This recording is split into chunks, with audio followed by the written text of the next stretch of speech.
morning and welcome.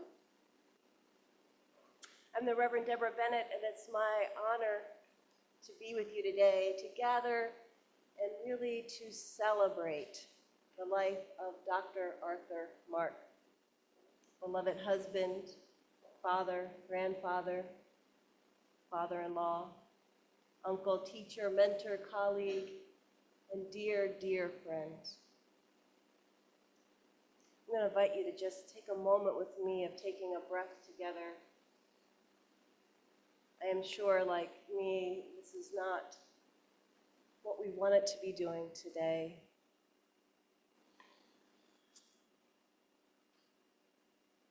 Like me, we were hoping that Arthur's life would be longer.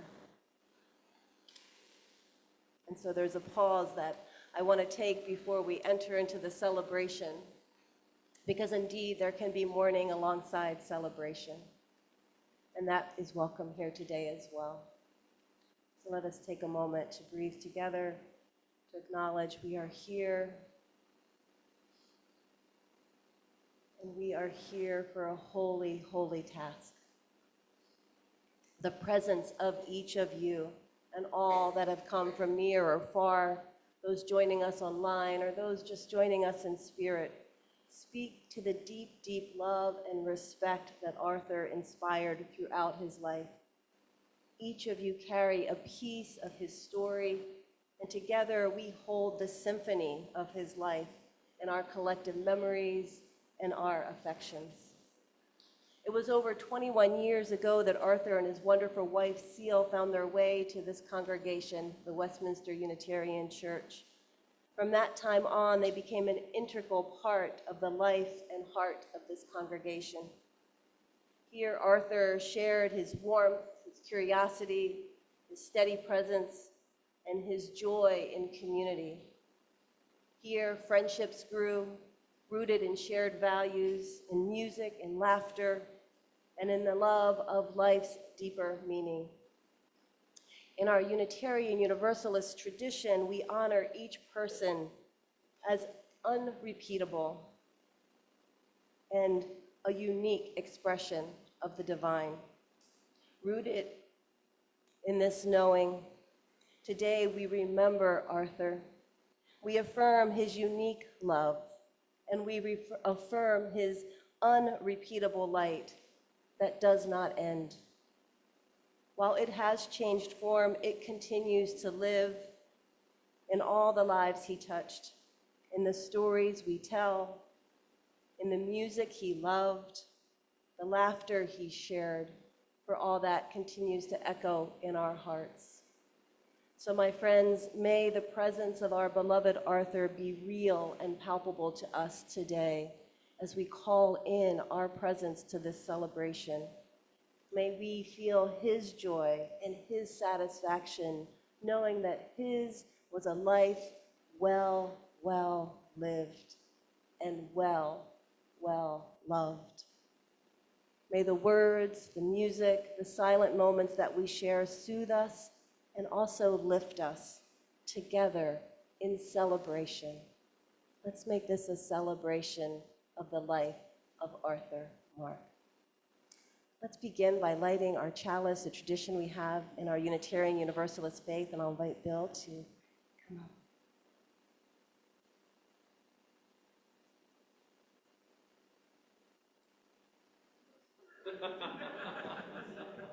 Hi, I'm Bill Stone. You know my name, please.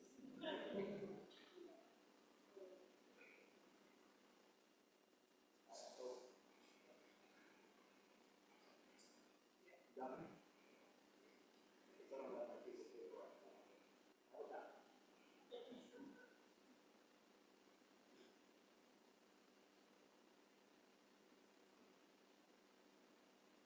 Before I light the chalice, or we light the chalice, I'd like to say a few words about this new chalice.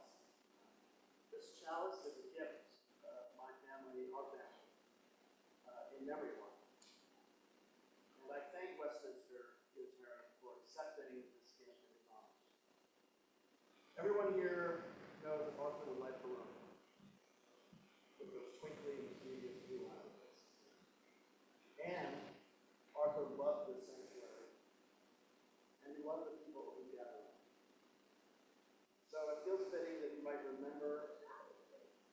might remember him when we light this chalice every Sunday here at Bethel, hopefully for many, many years. Thank you to Deb LaSalle, who worked with me to get this new chalice design fabricated. And thank you to the artisans of Iron Mountain Ford in Providence, led by the amazing Carly Barr, for giving us the time today. And now we are chalice lighting. So would you please be in honor of lighting for this time? Yeah. Okay.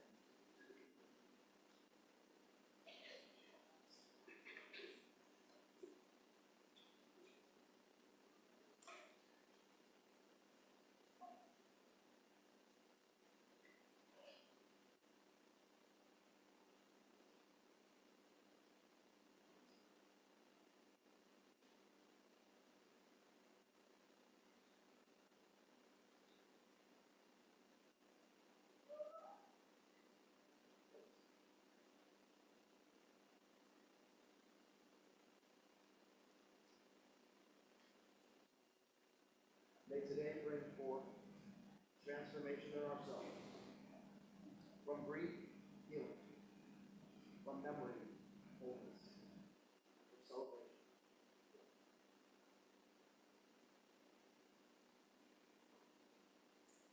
Let's begin with a song. Rise and light your spirit and turn to hymn 352. It is in the gray area beside you. It's called Find the Stillness.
Please be seated.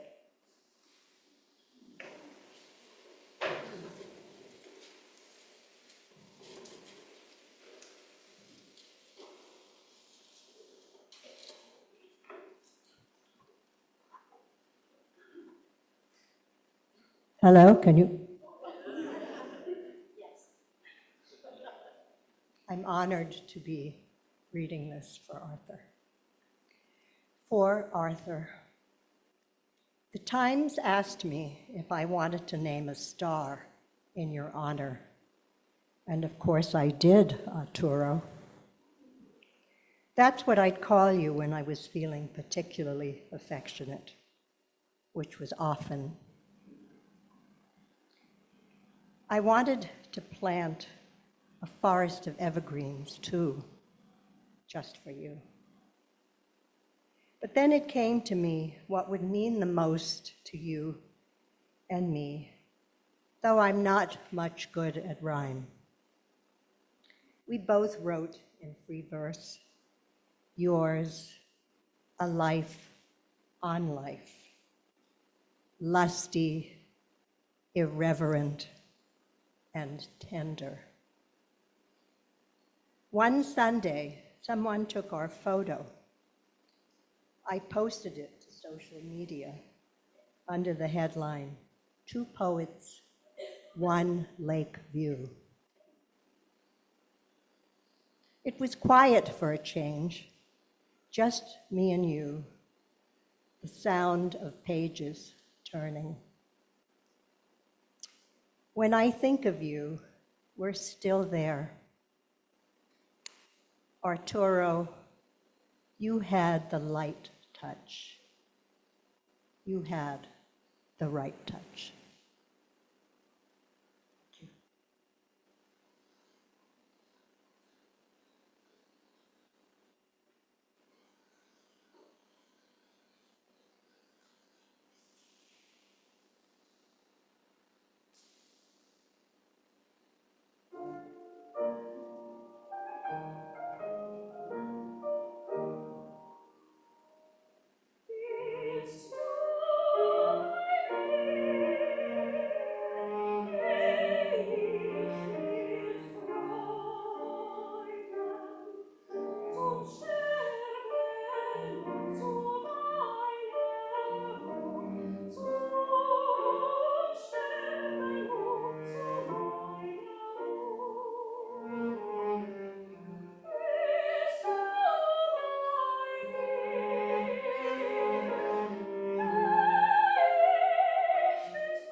Please join me in responsive reading number 657, which can be found in the gray hymnal.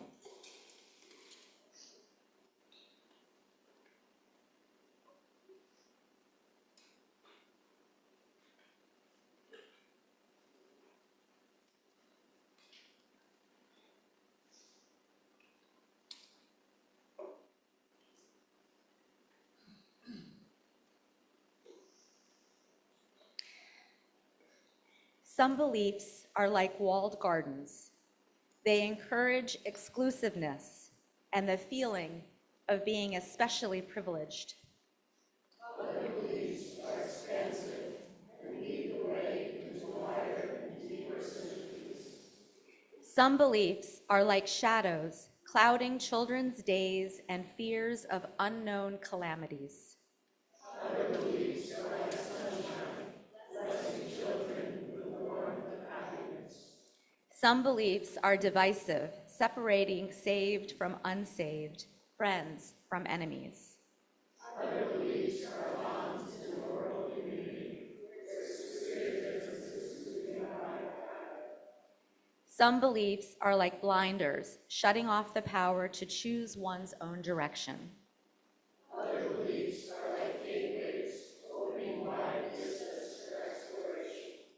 Some beliefs weaken a person's selfhood. They blight the growth of resourcefulness.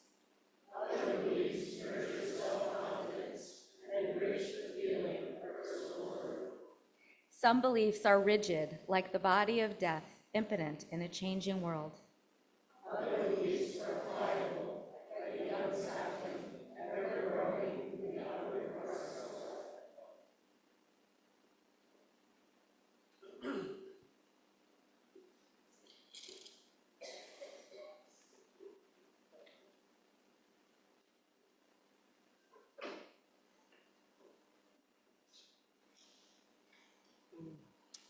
Some beliefs are like blinders, shutting off the power to choose one's own direction. Other beliefs are like gateways opening wide vistas for exploration. Arthur was a seeker of those very vistas, not afraid to peer over their precipice and see what adventures they held. Arthur was born into an Orthodox Jewish home, and those roots were deep and dear to him. They were the language of his beginnings, the rhythm of his childhood prayers, the stories that gave him the first glimpse into what one was to do with one's life. Judaism taught him reverence for words, for learning, for community, and for the ongoing conversation between humanity and that which is holy. His Jewish identity never left him. It was part of the very fabric of who he was. And perhaps inspired by the vistas those roots led him to, Arthur did dare to adventure further. His was a soul driven by a thirst for questions, a hunger for answers that went far beyond any single belief system, and a desire to know the interconnection of it all. This was the longing that brought Arthur to Unitarian Universalism some 60 years ago. Here, Arthur found a home for his seeking heart and his reverent and irreverent, at times, mind. A place where the holy could be found in both ancient words and words yet to be written. Here, Arthur found wisdom and alignment in the great transcendentalist writers. One such writer as Henry David Thoreau put the quest this way. He wrote, "Let us settle ourselves and work and wedge our feet downward through the mud and the slush of opinion and prejudice and tradition and delusion till we come to a hard bottom and rocks in place, which we can call reality." I think Arthur was unafraid to wedge his feet through those metaphorical muds. Although as a city boy, perhaps that's the wrong metaphor. Arthur was an educator, both by calling and by temperament. For him, I am sure, to teach was not to fill minds, but to ignite them, to awaken in others the same sense of wonder that pulsed through his own being. Arthur understood Thoreau's exclamation that to affect the quality of the day is the highest of arts. And I believe Arthur practiced that every day. Though brilliant and deeply informed, it was never intellect alone that I think guided the quality of Arthur's days. For I know when the world's news weighed heavy on his mind, he would turn to the solace of the subtle things, a sonata or a symphony, a poem, art. It was in these quiet moments that he sought to affect the quality of a day, a gift he wanted to share with his students, whether as a social studies teacher, a headmaster, a professor, or the founder of a nonprofit dedicating to make the arts central to education in school. In each of these, Arthur served as a guide, reminding his students and colleagues of the words of Ralph Waldo Emerson, another cherished transcendentalist who wrote, "Many eyes go through the meadow, but few see the flowers in it." Arthur's eyes, his very soul, was tuned to those flowers, wasn't it? He wanted to see them, not just in the fields, but in the brushstrokes of art, in the cadence of poetry, in the trills of a soprano, and in the rich timbre of the cello. I think a universalist at heart, he also wanted us all to see those flowers unfolding in each and every person we encounter, knowing that all flowers return to the same source of being at day's end. I think it is fair to say that Arthur's spiritual practice was simply this noticing what is precious in both the mundane and the sublime, and how all of it connects, because it does. Perhaps it was Arthur's love of the connectivity of these dots between all things that drew him to poetry. And I'm not going to say too much about poetry because those with much more intimate knowledge of his process will share that in a little bit. But I do want to share how struck I was by the way his poetry beautifully draws mercurial dots from his childhood in East Boston to his final years in Providence, from a kid experiencing anti-Semitism to a grandfather thrilled by the play of a 1-year-old on the playground. He even echoes Emerson in one of his opening lines to the poem Orchid when he writes, "You ask the meaning of life, maybe it's all to know the meaning of a flower." And who isn't inspired to know someone who would end a poem with this brilliant line, "Well, let's piss on the page and be Jewish." I'll leave it to you to look up the totality of that poem. In his poetry, as in all of his life, Arthur seemed to be guided by the words of another one of his favorite writers, Walt Whitman, who instructs us thus: "Re-examine all you have been told in school or church or in any book. Dismiss whatever insults your own soul, and your very flesh will be a great poem." Indeed, Arthur's life was a poem. I personally only knew Arthur for about a year, in this lifetime, that is, because meeting him was truly like recognizing an old dear friend. I remember our first private time together. He was in the rehab center, and I was a new minister, off to speak to this very long-standing and important figure in the congregation as he faced some health challenges. This is always a daunting task for new ministers, I assure you. And I was a little nervous. I knew he was a well-educated man, and I admit that I feared his judgment if I couldn't keep pace with what would surely be an intellectually challenging conversation. But you can guess how quickly that fear faded. It took all of 30 seconds before we fell into easy, engaging dialogue. It was intellectually stimulating, yes, but it was much more like reconnecting with an old friend, looking at each other and saying, "Hey, I haven't seen you in a few lifetimes. What you been up to?" Despite that initial ease, however, during my second visit to his home, when his health outlook was becoming clearer, I tried to maintain a more professional ministerial demeanor. I wanted to prove my ministerial authority and ask some of the hard questions about life and death and afterlife, questions that challenge all of us as we're coming to terms with mortality. I remember gently nudging him about his beliefs. I wanted to know about what he thought about what might come after death. But Arthur, wise as ever, never really took the bait, at least not directly. To be sure, we did talk about the time after his death. It was one of the reasons he wanted to speak that day.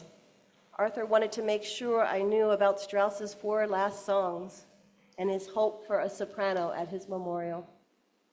He wanted me to understand how important his Jewish heritage was to him, and that he trusted me to hold the sacred connection of it all during his service, even without a rabbi. And then we drifted into conversation, not about what he believed or did not believe, but about what he loved and what we had in common. We both shared a love for Tanglewood, although he was the only one of us to have sung there, at least on stage. We both had been to Buckingham Palace, although he was the only one that had gotten inside to meet Prince Philip. I tried, but they stopped me. And we both had 2 daughters. And here we did not differ. as we would both share over and over how blessed we were, how blessed we felt by having two girls. His love and his pride was repeated again and again in my conversations with him. Arthur and I came from two different worlds, and yet it occurred to me, instead of being our obstacle for relating, it was our vista. Time and again, we met there, often as he was rolling up the walkway towards the sanctuary on a Sunday morning. And our eyes would meet, those amazing, piercing blue eyes, I'm sure will be repeated again. And each morning, as I leaned in for my morning hug, he would look into my eyes and gaze for a moment. "It's good to see you," he would say. And then he would pause, one of those wonderfully poignant, purposeful pauses as he looked at me. And I knew he really meant it. And for a moment, I like to imagine those moments as Arthur and I sitting on the lawn of Tanglewood, and all the chatter is happening around us, and that first note comes out of Yo-Yo Ma's cello. And Arthur would raise his hand if I was talking to hush me. "Notice this," he'd be saying. "Don't miss this. Notice this vista, this flower." I asked Carolyn recently if Arthur had ever delivered a sermon here at Westminster. When she said that he hadn't, I thought it perhaps would be witty of me to write a sermon I think he would have written. But the more I thought about it, the more I realized that in fact Arthur was a prolific sermonizer, just in a different kind of way. His sermons were delivered over a meal, in a classroom, in the park, on the lawn of Tanglewood, on the walkway. And right there, where he sat most Sunday mornings with that twinkle in his heart radiating through his eyes. And indeed, if we were wise enough to listen, over and over we can hear him preach. "See the flowers in the meadow," he would say. "Listen for the symphony beneath the noise of the world. Dismiss whatever insults your soul, and live as an adventurer on the precipice of all that is life with all that you love." And to those sermons and to those answers to my questions, I say, dear Arthur, amen. Arthur, may your adventuring spirit lift you to new vistas more beautiful than you could have imagined. I am sure we will see each other again.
Arthur and I met in 1956 at Julian Curtis Elementary School in Greenwich, Connecticut. I was a gym teacher. He taught sixth grade social studies. We didn't meet right away. In fact, I may have kept my distance because he was a very strict teacher. And the truth is, I was a little intimidated by him. One day he approached the school secretary to inform her that he needed to take Yom Kippur off. She told him that he was the second person to make that request that day. He asked who was the other, and the secretary told him that it was me. He said to her, "That's not possible. She can't be Jewish. She's a gym teacher." At some point after, I admired his blue Morris Minor convertible parked in the school parking lot. He was very proud of that car. I really liked it too, and surprised him by going out and buying a green one for myself. I guess he thought it was pretty funny that I did that, because shortly after he decided to ask me out. The first time he asked me out, I told him I was sorry, but I was busy that weekend. The second time he asked me out, I told him once again I was busy. He asked me out a third time, and for the third time I declined. He finally said to me, "Seal, if you won't want to go out with me, just say so. I'm a big boy. I can take it." And I said to him, "Arthur, I'd love to go out with you, but it's ski season. But if you want to come skiing with me, it's a date." And he did. We married on February 21, 1960. Of course, Arthur would have much preferred to go south for our honeymoon. But well, you know, it was ski season. So we headed for Canada instead. Our life together took us to Westport, Connecticut, where we joined our first Unitarian Universalist congregation, to the Poconos, where we joined a Unitarian fellowship, and to Rhode Island, where we've been active members of Westminster Unitarian for more than 20 years. For many summers, we took our spirits to the sea at Ferry Beach, the UU Camp and Conference Center in Saco, Maine. These were formative years for our girls and some of our most cherished times as a family, even if Arthur wasn't a real fan of camping out. Arthur and I had some things in common.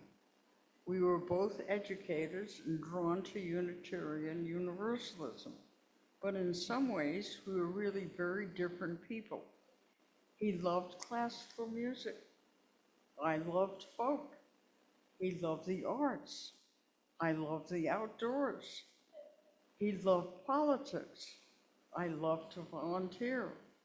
We simply had to make adjustments along the way, but for 65 years, we made it work. I miss him.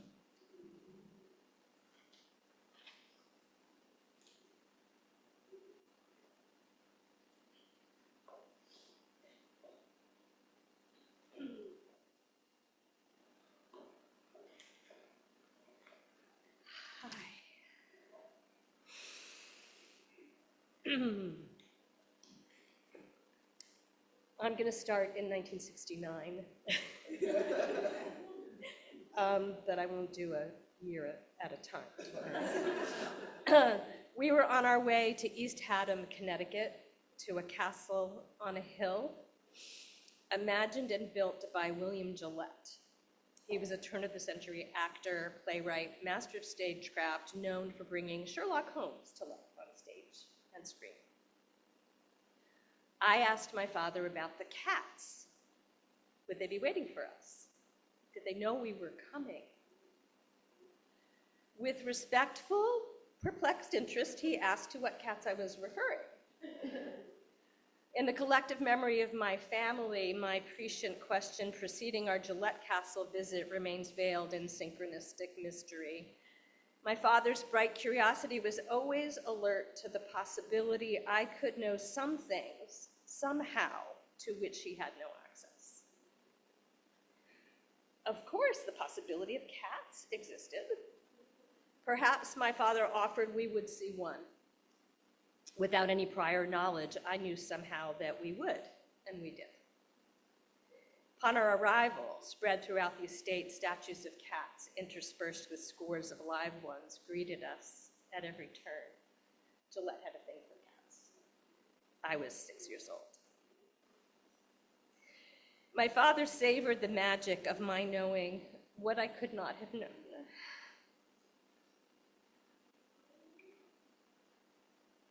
He opened himself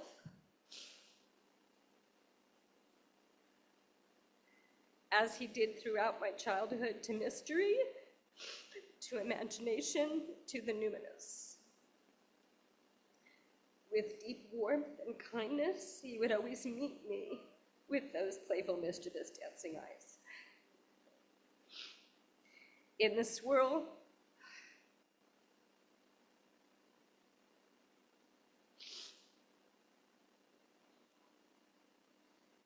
swirl of the last 3 months, I've thought a lot about how my dad lives on in me and how all the people he loved and admired, so many of you here, lived in him.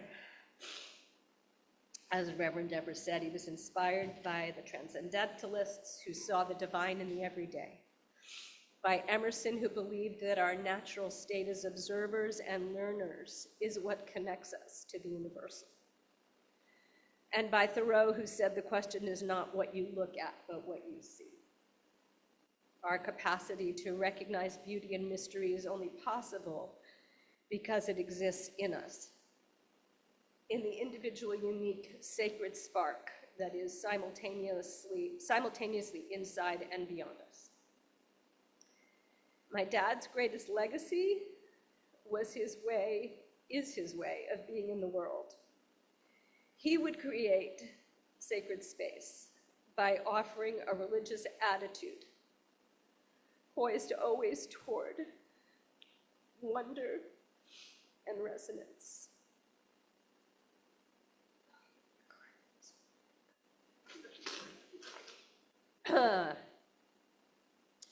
Raising Psyche, co-creation in the father-daughter relationship, was the subject of my master's thesis in counseling psychology. I've thought about this a lot. This sense of unity and enchantment that manifests in significant relationships and in our relationship to the natural world. In the ephemeral, numinous space that is both the line of differentiation and connection simultaneously. It is co-created, alive, and yet somehow exists in experience without beginning or end. Time itself stands in a sort of active stillness in liminal space. As American theologian Paul Tillich described it, these are the moments into which eternity erupts. Isn't that cool? Recently, my dad wondered if I remembered what he said when, as a small child, I asked him, "Where do you go when you die?" That's easy, he said. You go right back to where you were before you were born. He was at peace knowing that that place is real. No less real for being unquantifiable and outside time. Children's questions always mattered. In my dad's 6th grade class, a student approached him, searching for the wisdom Mr. Mark might offer.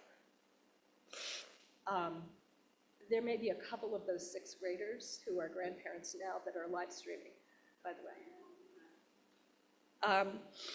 This child went up to my dad and asked him, He said, "My parents don't believe I try hard enough, but I try so hard."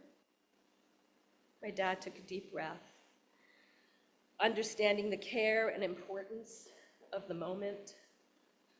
The student asked, "How do you do it? How do you do it, Mr. Mark? No matter what, I can't keep my shirt tucked in."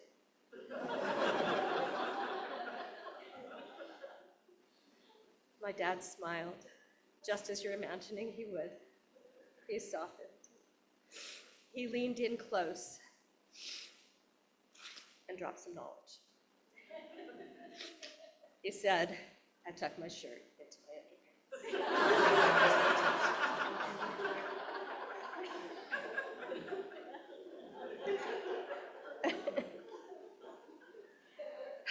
He wasn't only a teacher by profession, warm and kind, caring and emotionally brave. He held space for others to step into the fullness of their own experience. I've heard from so many, from those he encountered only briefly, who felt known and loved in his presence.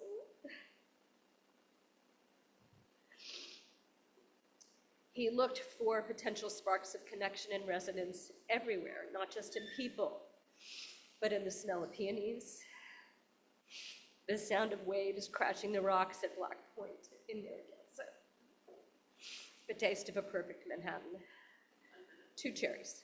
Remember that. My dad found his foothold in Emerson's wisdom.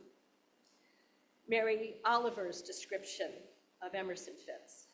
He, like my dad, would not turn from the world, which was domestic and social and collective and required action.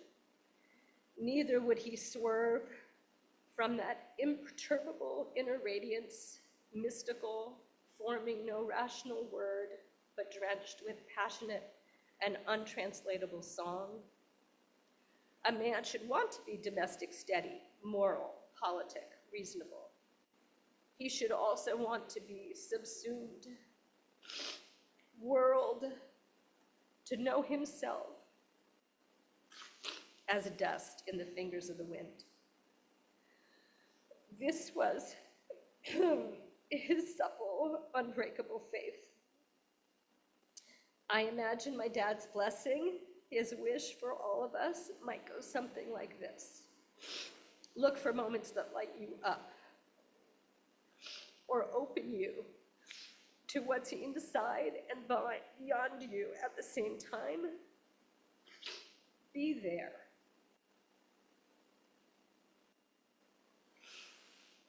Relish the swirl of timeless, enlivening, wonder-filled moments.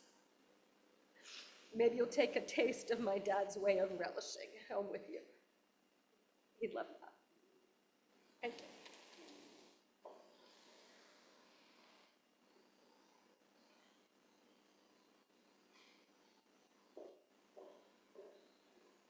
Hello, it's my turn. It's funny because I've been thinking about this moment for a lot of my life, of what I would say at my grandfather's funeral, and then I never actually wrote anything. So I'm gonna try to improv this a little bit. But I knew I wanted to read one of my poems. And I have 3 here, so I'm not sure if I'll read all 3. But yeah, I mean, we're gonna hear a lot of my grandfather's poetry. His poetry book, I believe, is over there that we can go read later. So I thought I would do some of my own poetry. I have about 3 poems that I've written about him, which I think is 2 more than he has written about me. But I'm not sure, maybe there are ones that I don't know about. I'm not gonna read all 3 of those. One of the things that I really remember about my grandfather is, if you've ever been to a museum with him, he would take an hour just to look at one piece of artwork. and it would infuriate me as a child. I would be so annoyed about it. And then I ended up taking art history, and I really enjoyed looking at artwork. But I wrote a poem in high school, and I think this was one of the first poems that I published. It was in my high school literary magazine. And I remember the next time I went to my grandparents' house, it was framed in their dining room. So I thought I'd read this one. It has not been edited since 2016. But here it is. It's called Muse. Exchange my blood for turpentine, my skin with marble, allow my tongue to dine on dried out watercolors and crumbling pastels. Limbs hidden in a wasteland of white canvas, monochrome, picture perfect like the sea I see. My God, your eyes like tiny glass shards are filled with ink. How beautiful it looks to me. The colors drifting and freckled, sculpted into a dark brown. I see you. The way your body shifts and tilts along the axis of your spine, a wooden pencil. Then your delicate porcelain fingers fumble upward, reach up towards the sky.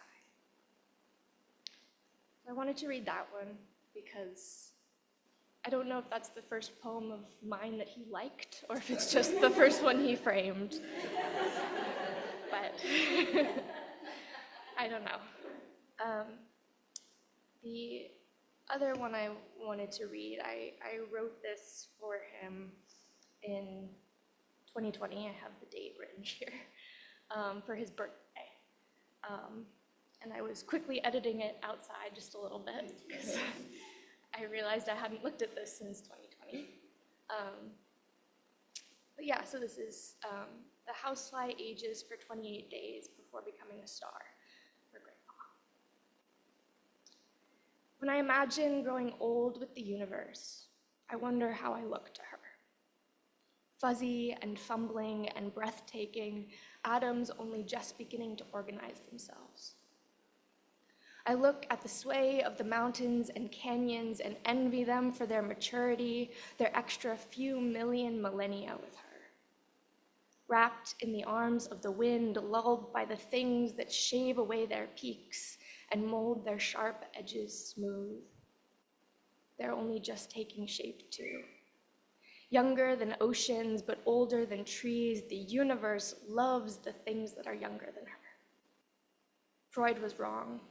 It's not a returning to the womb, but a returning to stardust, and I'm growing myself to be worthy. Immovable and understanding and expansive, we're all just dying for a taste, a chance to become supernovas or pine trees or lazy dogs. This is the closest I can come to understanding aging. As a love story between the universe and me, a steady tug on my navel through time and space, I learn and change and twist my DNA into houses and houseplants, into hunger and humor. So she lets me spend just a little more time becoming, at least until my molecules organize themselves into something new. Thank you.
I'm just so overcome by the beauty of this day and this moment. It's supposed to be cloudy. There's no wonder why there's light still streaming into this chapel right now. It's just amazing. I've spent a lot of time over the last couple of months looking at pictures of my grandpa to jog memories and reminisce, yes, but also to experience moments through his expression. As all of you know, my grandpa was a uniquely, wonderfully expressive person. A quick glance at his face would evoke a narrative of thought. While his expressions were innumerable, everyone would notice some clear themes. One is pure, unfiltered joy. His smile and laugh were like nothing else in the world. Unfiltered from the belly, spontaneous, unpredictable, a joy that refracts around a room, infecting all in earshot, no matter how funny or unfunny the inspiration. Another is an expression of peace and contentment. Listening to music, animated conversation, gathering with dear friends and family, his expression of contentment always conveyed a deep willingness to be enveloped in a moment, even if not as an explicitly active participant. Experiencing was something that my grandpa knew how to do abundantly well. The third theme of expression I think of with my grandpa is pure wonder. I've always been in awe of the childlike wonder that my grandpa took deep into his 90s.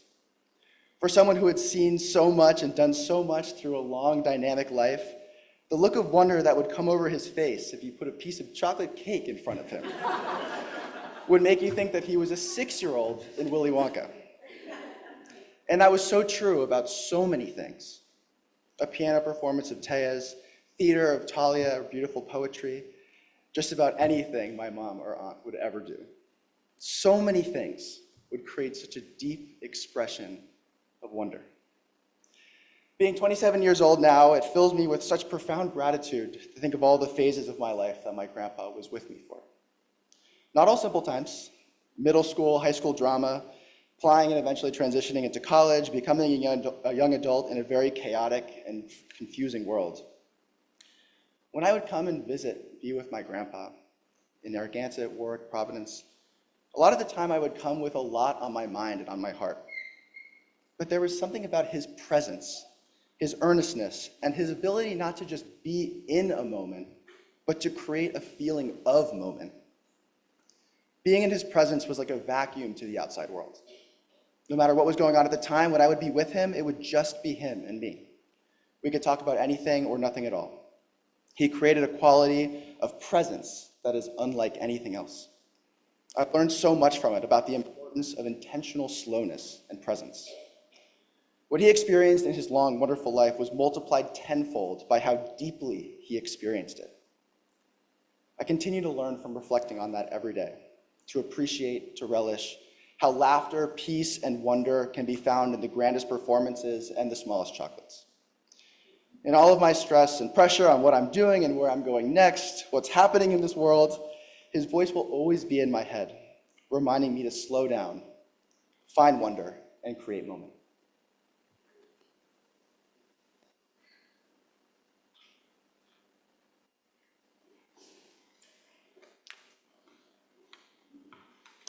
Hey, everyone.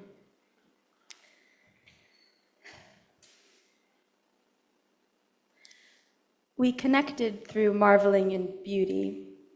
While we were growing up, Grandpa was unlike children in many ways. He fashioned himself erudite, worldly, sophisticated, professorial. Mainly, he lacked the boundless, busy energy that had me and Ben bouncing off the walls and racing through their green expanse of a backyard. But when the light would dim, or I just tired myself out, I found myself in their living room in Narragansett, staring up at the glass corner cabinet of ornate treasures. To my delight, Grandpa would take a china vase out of the case and sit with me on the couch as we marveled together at the intricately painted designs, the stories they told. He was able to meet and nurture the wonder I had with art, with beauty, because he too was experiencing them as if for the first time. He had that gift of fresh eyes, and he valued it too, valued beauty, like a great pillar of life. It wasn't a shallow appreciation. He understood the power of aesthetics. They inspire us to do great things, inspire a cyclical process of absorbing beauty and creating it too. Beauty, was a language we could communicate in even as I grew up and our interests, knowledge, and experiences diverged. When I didn't know what else to say, wanted connection, but I had no words for it, we could look at a peony and be together in that moment. Look at a vase and know each other's mind.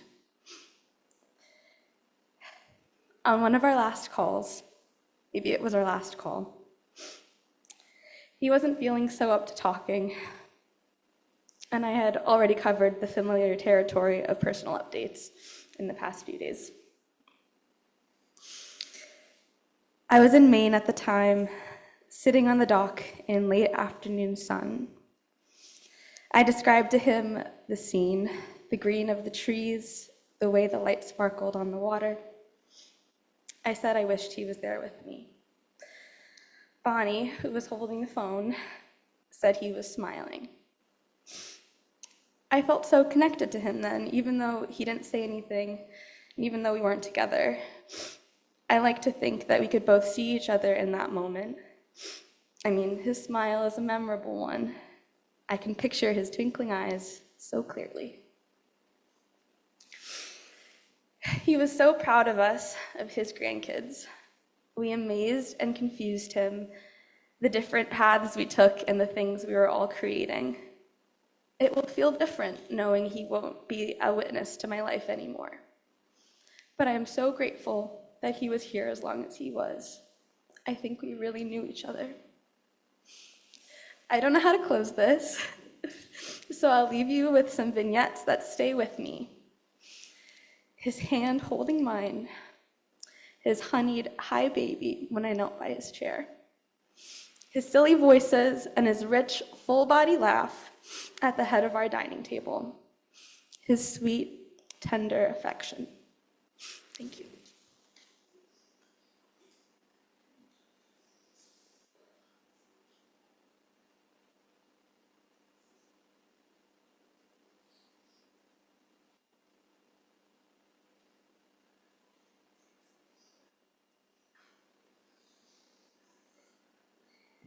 This was planning on my part to go after my children.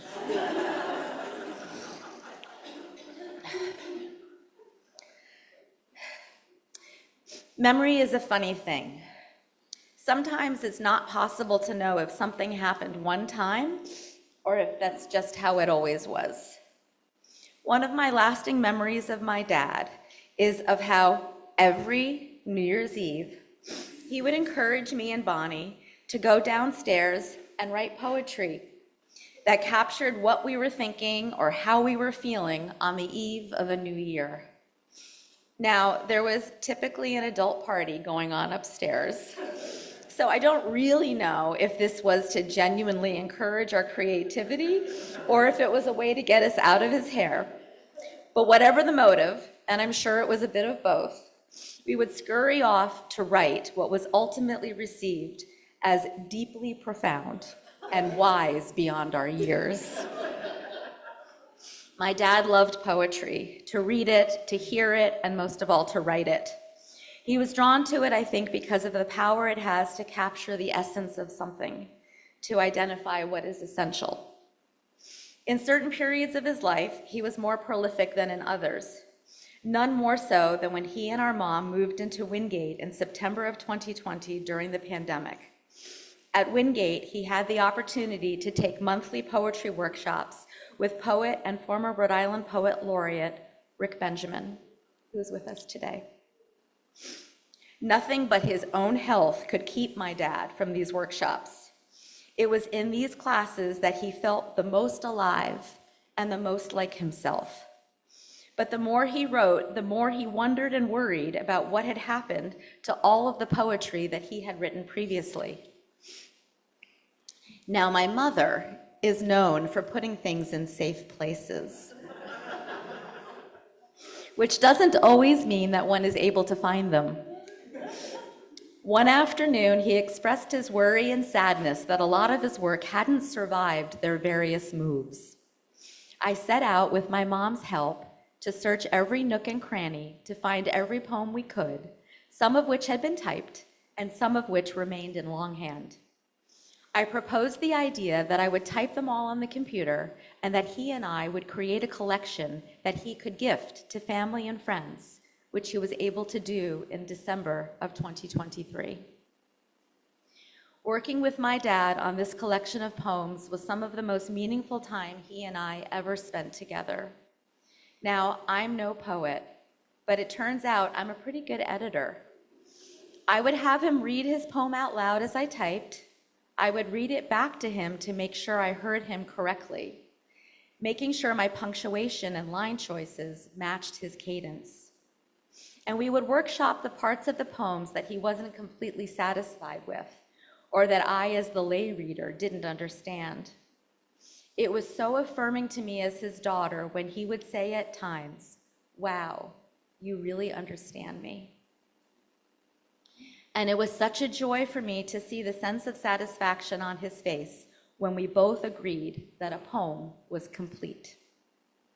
We organized the book using a method that we learned from his teacher, to throw the poems on the floor and see how they organized themselves. I cannot stress enough the magic of watching my dad make sense of his life by watching his poetry make sense of itself.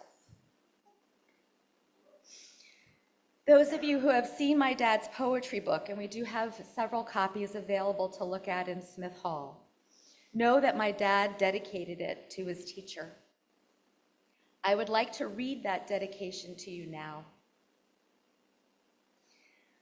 Like a sorcerer, a fakir, a doctor of the creative spirit, I took my ancient body to engage with a master of the word, both written and spoken.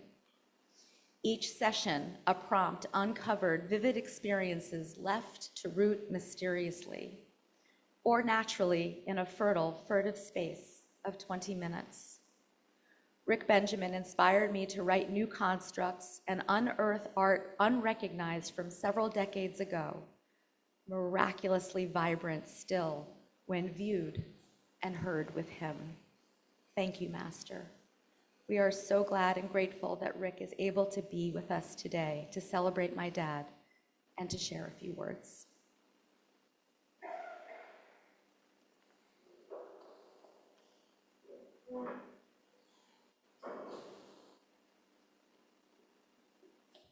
So I had the great fortune of being asked 17 years ago to give a poetry reading at an assisted living center, then called Epic, in Providence, and I turned it down.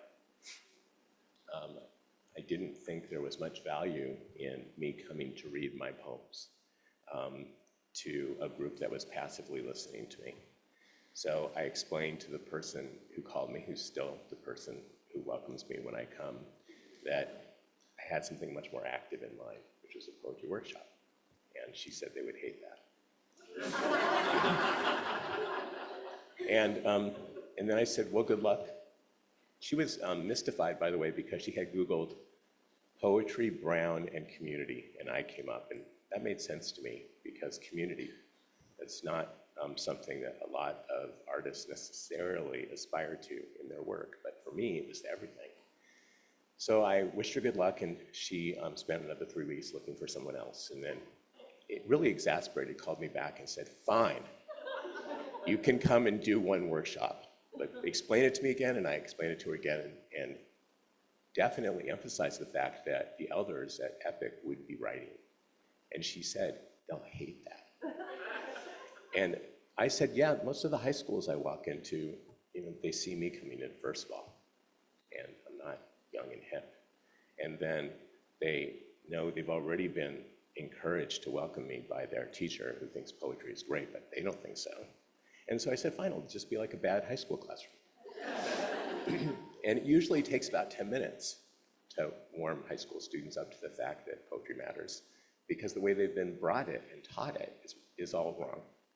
And so the elders that first day were kind of like that. And when they found out they were going to have to write, they were really annoyed at me. But they did. And then we went around the table, and there were about 16 people there that day. And we never finished any workshop without everybody sharing their work, by the way, including me. So when I said, like, let's give this 20, 25 minutes, fast and loose, and then I added, in about 90 years or so. And Arthur was one of the people who completely understood this method, because I emphasized how perversely short, on the one hand, that time increment was, but also how perversely long it was if you just factored in the fact that you've been thinking throughout your life. And in fact, Arthur became a kindred spirit in this method, because when anybody new came in, they would hear this outlandish idea that we were going to do something in 25 minutes together, especially if they were 9 decades into being perfectionists. Arthur would really calmly explain how it worked. And he joined the poetry group right away. By the way, it's been meeting, it still meets twice a month for 17 years. And the person who asked me in originally still walks in and leaves immediately because she said to me from the very beginning that I should only be peppy and happy and bring out things that were pleasant. And then she hears the poem that I come in with that day, and she leaves the room. But it turns out that it's true, that this medium, which we both loved, is conducive to doing the work of your life, no matter when you do it. And I'm fortunate. I get to work with 5-year-olds, and I get to work with 101-year-olds. And that's, generally speaking, the range. And I get to work with kids in juvenile detention, and right now with a man on death row in Texas. And so that's the gift that comes back to me always. And Arthur was at the heart of the workshop. And so the other thing I routinely said, and by the way, we didn't meet right away, although he reminds me that we met in 2012, because he went to a program at Brown where I was giving a talk. By the way, I don't remember it. But he liked it, and he came up afterwards and said that he introduced himself to me. And so, by the way, I have no reason to distrust this story. So the first day in poetry when he was there, by the way, not live, because I moved to California 10 years ago. And nobody would let me leave. I explained I was going and that I would find somebody else to lead the poetry workshop, and they all said no. And I'm not the most technologically inclined person. So they were just, first it was Skype, and then it was Zoom. And we just kept it going the whole time, which is incredible. One other thing I would say at the beginning before people would read their poems is, we'll start at the left. We'll go from left to right because everything in our country is going to the right. And from that moment on, I can't believe I got away with that line for as long as I did. But from that point on, Arthur would always sit immediately to my left. So he was always the first person to read. And his poetry was remarkable, always. And I knew right away that I was in the presence of a really gifted teacher. And don't think for a moment that I didn't receive his wisdom, because I did. And 5 years, it went by in a heartbeat. But there wasn't a single time when, and if Arthur wasn't there, I would miss him. And I would say to my partner, Margaret, yeah, Arthur wasn't there today. Because it was a pang for me when he wasn't there for whatever reason. One day, he wrote this poem. I'm going to read it with your kind permission, called Credo, and we were riffing off of Belief. And I did what I never do, which is I interrupted him in the middle of the poem because I had heard a line that I just couldn't believe. And so I'm going to interrupt myself when I say this poem in exactly the same way. Credo. I believe in the unspoken word, the unwritten phrase. I believe that no love exists without respect. I believe in the wind that winds its whoosh round silent sounds. I believe in the intent of goodness that goes unrecognized. I believe in the melody of the smell of gumbo. And I did. I stopped him right there, and I was like, "Wait, Arthur, I'm so sorry for interrupting." And it was a bad moment in that way. But I'm like, "Can you just say that line again?" And so again, he said, "I believe in the melody of the smell of gumbo." By the way, I told all my students at UCSB this line. I mean, literally 2 days later, I was in a poetry class at UCSB and said, "By the way, not for nothing, but somebody in his 90s, who I work with, Arthur, wrote this line," and they all were all like, I'm like, I know who would not have been happy to have written that line of poetry. I'll pick it up now, but I'm going to say it one more time. I believe in the melody of the smell of gumbo.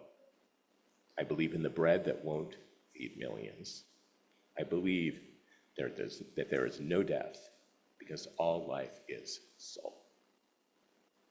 That's the last poem in this book, which, by the way, is a gift which he mailed to me in California so that I would have my own copy. It's still in California, so I may try and steal this one. We were both looking forward to the fact that I was going to be back here for 4 months and that we would be live. But 2 years ago, we actually met each other in person for the second time because I was in Providence, and part of my being here in Rhode Island again was going to be reading from a new book of poetry that I had in Providence. And I walked in on Tuesday, as usual, and Arthur turned around in that way that he had, "You're alive!" And I didn't realize just how challenging it had been to do Zoom at Wingate with a monitor that was cracked. And so they really weren't seeing my face. And by the way, that was cool with me. But they really, I was a voice, a kind of disembodied voice. And so hugging Arthur and kissing Arthur for the first time was remarkable. I walked in and we immediately saw each other. It was like we were greeting each other after a long time away. And I asked him that day, by the way, the poetry reading was on a Friday. And I said, "Hey, Arthur, I have this idea that you'll open for me. Would you be willing to do that?" And he said yes immediately. And it was nearby at Books on the Square. And there were a lot of people there, by the way, a lot of people for Arthur. They kept on bringing more chairs. First they had 20 chairs, then they had 30, then they had 50. And it was like, by the time they were done, I think there were 75 people in there. So when Arthur got up to read, and I introduced Arthur, and then Arthur got up to read, and someone in the back said, can you speak a little bit louder? And you'll remember this, Bonnie and Carolyn, because he was sitting down, and then he got up. And really, by the way, both Bonnie and Carolyn were worried about this. I could tell because they were on either side of him. But he got up, and in this incredible way that Arthur had, he took the opportunity that the moment provided him, and he burst out with his poetry. By the way, he brought the house down. I didn't know if I was going to be able to follow him. And then I said to him, and by the way, then you introduced me.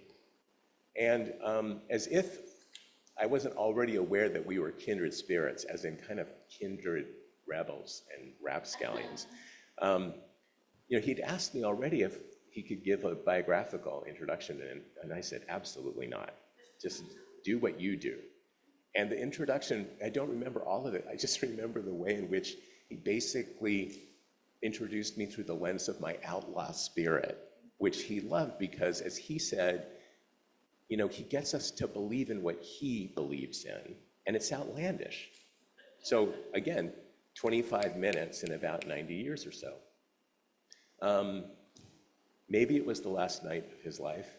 I, again, was given this gift, a phone call. Our dad is dying, and will you talk to him? And I got to talk into his ear for 10 minutes, and during those 10 minutes, I said this poem, which I knew he loved, and so I'm going to say it to you by way of closing. But I also want you to know that I think it was Bonnie, but I'm not sure. said, by the way, he's opened his eyes and he wants to say something to you. And I don't know how this will go because he doesn't have his teeth in. And, but it went beautifully. So I got to listen to him reciprocating. And that's the thing I'm taking with me really through this relationship is the sense of mutual indebtedness. Because it was a gift having him in my life. So this poem is called Blessing the Boats by Lucille Clifton. And it speaks to a ritual, when people are going out to sea, you bless the boats because they're your loved ones and you want them to be safe. So it's wishing them a safe return. In this case, I think it's safe to say that, we're wishing a safe transit, of course, a lovely transit to Arthur, but also to the rest of us left behind. Blessing the boats. May the tide that is entering even now, the lip of our understanding, carry you out beyond the face of fear. May you kiss the wind, then turn from it, certain that it will love your back. May you open your eyes to water, water waiting forever. And may you, in your innocence, sail through this to that.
can feel Arthur smiling. He would have loved to have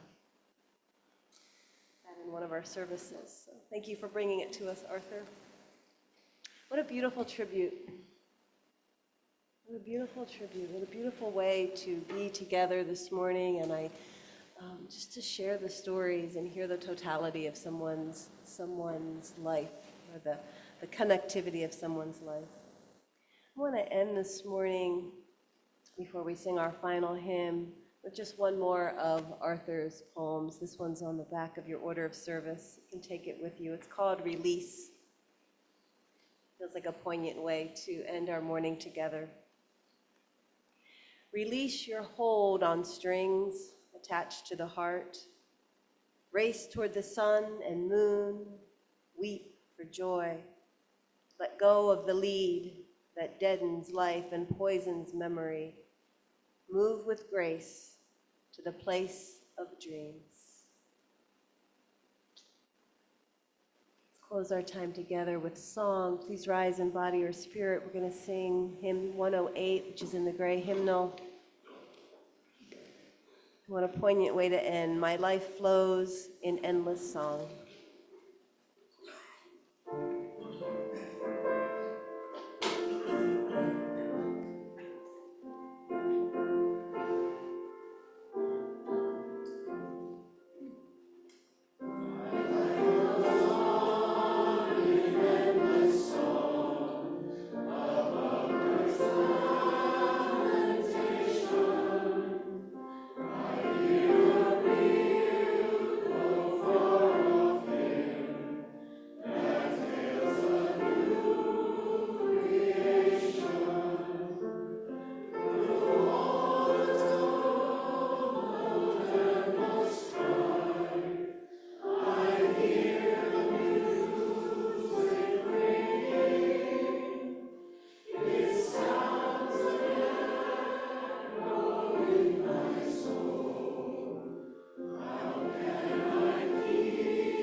As we go out in the spirit of Arthur's connection and love and joy that he brought to our lives, I invite you to join the family for a beautiful luncheon in Smith Hall and enjoy this beautiful day, noticing all the beauty that is there and is alive in your life.